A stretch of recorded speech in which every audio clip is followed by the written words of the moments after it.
Bismillah, assalamu alaikum warahmatullahi wabarakatuh. Shamarran keenya Oromoodha. Akkam jirtan fayyaa keessanii gaggaarii fi gaggaariiwwan baga jiraattan bakka jirtanitti rabbiin isin wajjin haa jiraatu. Inshallah har'allee waa lama qabadheetiin dhufee wanta rifeensa keenyaaf fayyadu isa keessaa zayitiidha.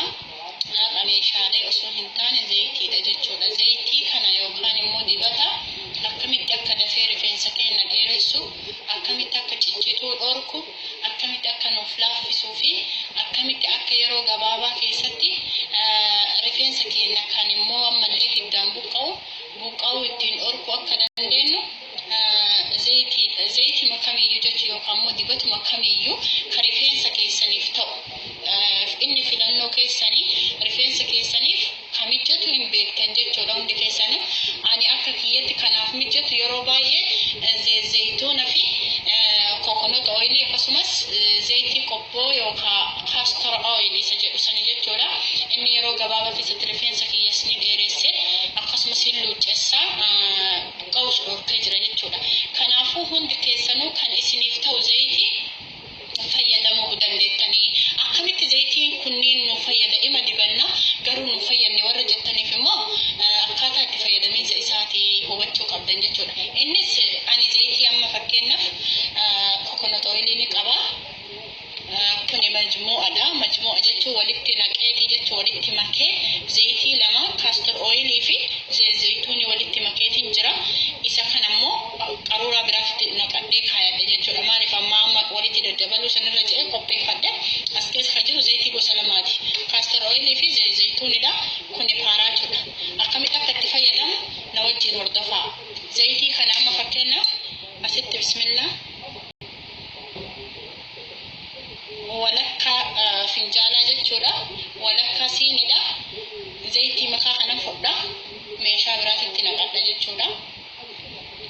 Kanarraallee amma kuni kanas akkasitti walakka ni fudha. Haga ga'umsa mataa keessaniiti yookaan rifeensa keessa wajjin deema. Ana rifeensa kiyyaaf gahaadha jechuudha. Walakka walitti meeqa ta'a? Siinii tokko ta'a jechuudha. Siinii tokko qopheessa jechuudha. Zayitii walitti makaadha.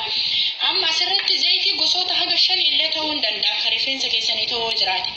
Egaa kanatti walitti makeen boodatti qorraadhuma akkuma amma qopheessa kanaan dibadhu. Maaliif jenna zayitii qorraan dafee rifeensa keenya fi bu'aan kennu jechuudha. Kanaaf akkam gochuudha?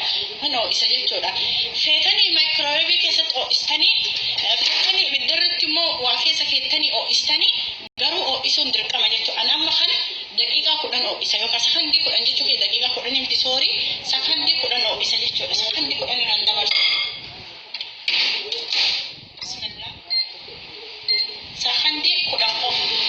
Sakandii 10 gahaadha. Rifeensa karas na ho'aadhaan hangubuu hin qorru giddu gala akka maayikirooweevii kiyyaatti jechuudha. Akka maayikirooweevii keessanitti humna wajjin deema. Kalaas oofee jira amma.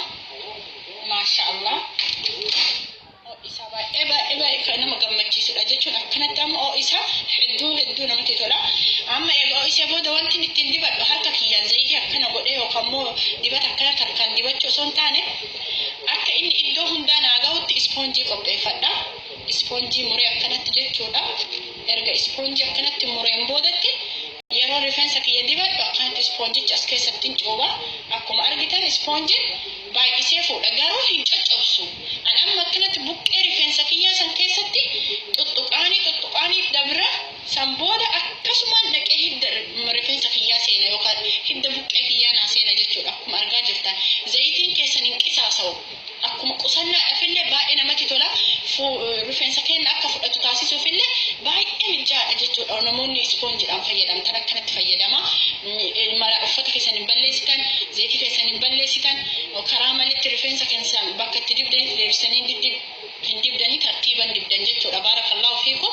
Ijoollee Oromoo shamarran keenya qaqqaaliiwwan haala kanaan fayyadama. Warri rifeensa dafanii isin yaadheeratu barbaadda, warri haalaafuu barbaadda, warri immoo akka hin buqqaane ittisuu barbaadan dawaa karaa gabaabaadha. Zayitiin isinii ta'u kamiyyuu yoo isinii hin taane zayitiin keessan castor oil bitadha. Majmuu'aa isaa jechuudha. Castor oil fi zayituuni fayyadama. Warri zayitiin isin harka rifeensa balleessi jechuu barbaada. Baarakallahu fiikum wa jazaakumullahu